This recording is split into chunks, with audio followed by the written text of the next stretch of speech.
Quel regard les agriculteurs européens portent sur l'agriculture française? En ce moment, ils se frottent les mains.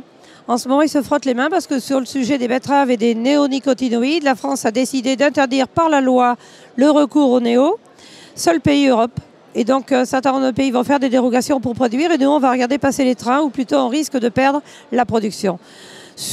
Plus globalement, l'agriculture française est une pépite par la richesse de ses sols, ses savoir-faire, ses instituts de recherche, sa jeunesse aussi, et la capacité qu'on a de produire en France avec un climat plutôt tempéré jusque-là qui nous épargne des excès que d'autres peuvent connaître.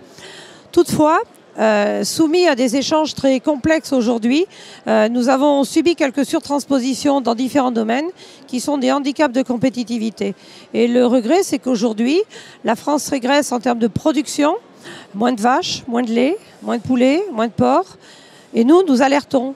Nous devons mettre le pied dans la porte et redonner du souffle à l'agriculture française pour à nouveau produire.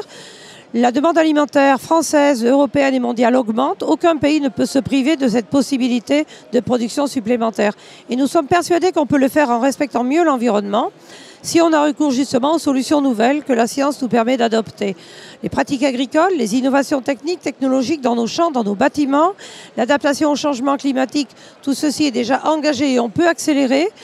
L'illisibilité sur les cours inquiète les agriculteurs et nous avons par contre un renouvellement des générations extrêmement important qui va arriver et j'espère que la jeunesse va booster dans sa considération que l'on va pouvoir faire.